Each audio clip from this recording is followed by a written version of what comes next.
Chapter 3. Bad News. Thoroughly alarmed, Nancy and her friends at once abandoned their search of the attic and hurried down the steep stairway as fast as they could. "What can be wrong?" Bess gasped. "Maybe Mr. March has fallen and hurt himself," Nancy suggested. George's face showed her concern. "Oh, we must find him!" The girls could not locate the man anywhere on the second floor. Descending to the first, they were relieved to find him uninjured. He was talking excitedly to a middle-aged woman. "This is Mrs. French, the friend who's been looking after Susan," he explained quickly. He introduced the girls. "She says my little granddaughter is seriously ill." He pointed to a pathetic-looking child who sat huddled in a large living room chair. Her face was red with fever, and her dark hair tousled. "It's not my fault," Mrs. French spoke up. "I've been caring for Susan as I would my own daughter. But all of a sudden she seems to have come down with something." "I'm sure you're not to blame for Susan's illness," Nancy said kindly as she went toward the little girl. "Let's take Susan to her room and then phone for a doctor." "I don't feel good," Susan confessed as Nancy carried her up the stairs, followed by Bess and George. "You'll soon be in your own bed. Then you'll feel better," Nancy said comfortingly. "Poor little thing," Bess murmured. "My eyes hurt," the child added wistfully. "I'm awful hot."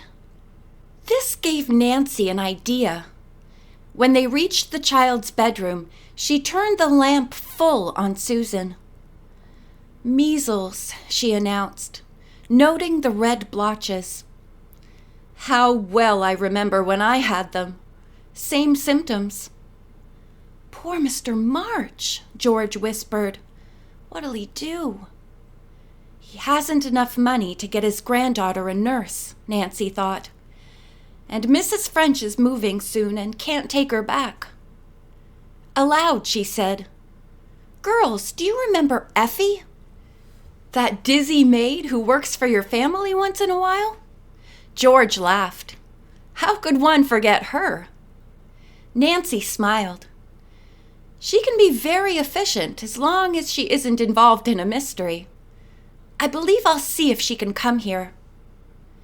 "This old homestead already has the makings of a mystery," George said significantly. "Effie would be the solution to the housekeeping problem," Nancy went on. "I hope Mr. March will agree to having her here."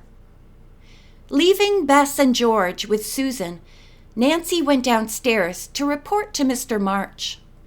"I'm glad it's nothing worse than that," he said, when Nancy explained to him what the trouble probably was. Mrs. French was also greatly reassured. "I'll call Dr. Ivers," Nancy offered, "but Susan will soon be asleep, I'm sure.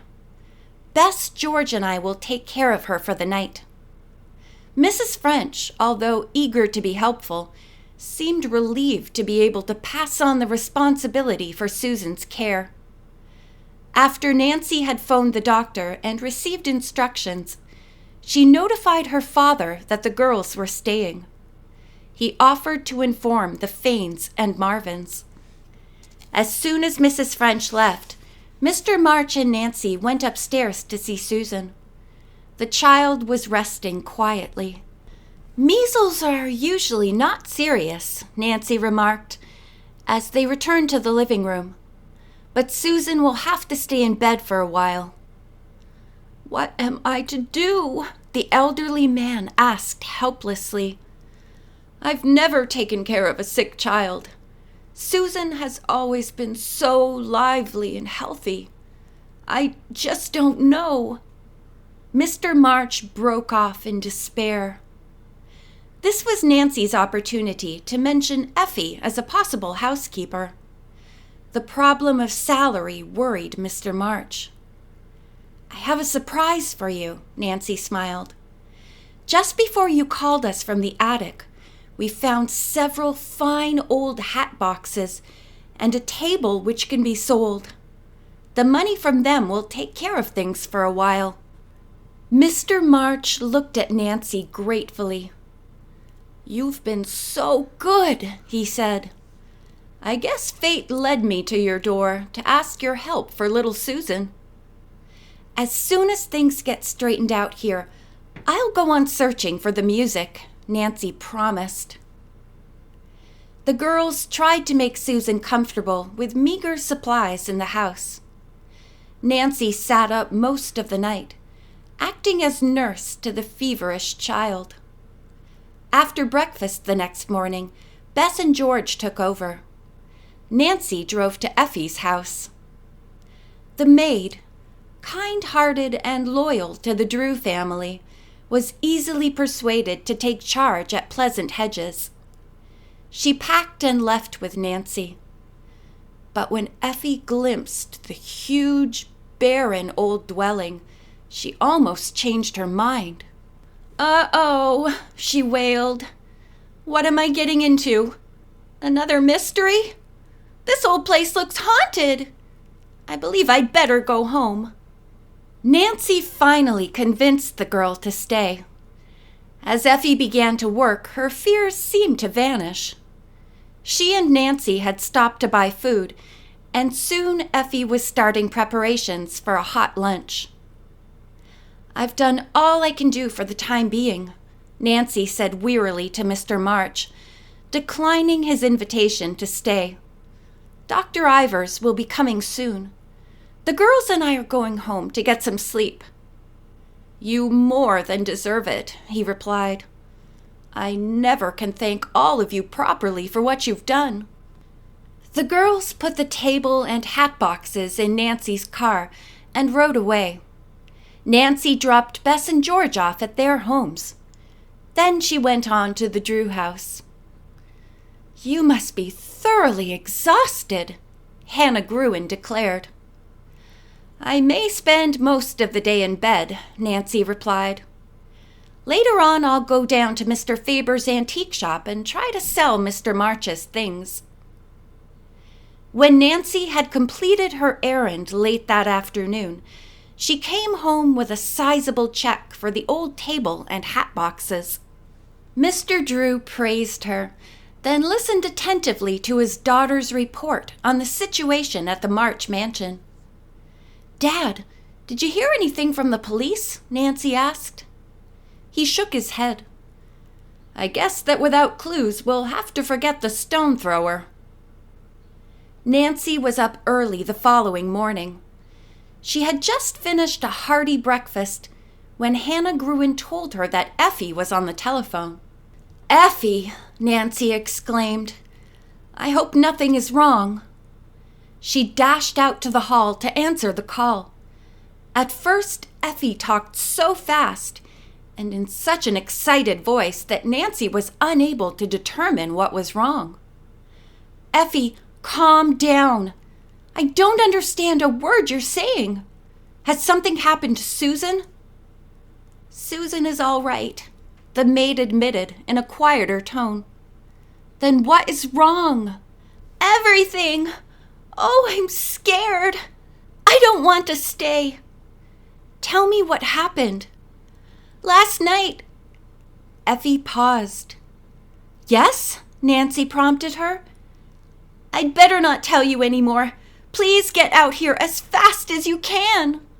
Nancy lost no time in driving to the old March homestead. Effie met her at the door. "Let's talk outside," the maid whispered. "I don't want Mr. March to hear me. He gets so excited if anything goes wrong." Nancy suppressed a smile. Effie herself often reacted the same way. She followed the maid to a corner of the lawn. Effie glanced carefully about her. Then, in a half-whisper, she began her story. "It happened late last night. I kept hearing creaking sounds and couldn't sleep, so I got up.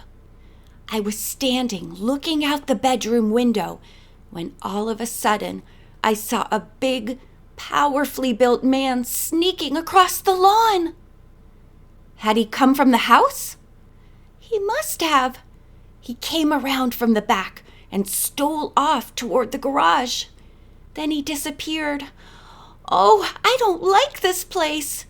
Can't we take little Susan and go into town? We shouldn't move her while she's ill, Nancy replied. After all, you don't know that the man was actually in the house. There isn't anything valuable here for anyone to steal. I guess that's right, Effie conceded. And I saw to it that all the doors and windows were locked before I went to bed. Suppose we go around now and see if any of them were forced open last night. Which ones did you open this morning? Only the dining room and kitchen. Together, Nancy and Effie inspected the first floor of the house. Mr. March was upstairs with Susan and unaware of their investigation. After each window had been checked and found to have been untouched by any intruder, Effie was greatly relieved. I guess that man wasn't in here after all, Effie said with a sigh. The maid returned to her work, apparently no longer disturbed. Nancy was far from being satisfied. She went outside to examine the yard. To her dismay, she discovered fresh footprints in the soft earth. They circled the house, then led away from a point near the former servants' quarters. Effie did see someone, she thought.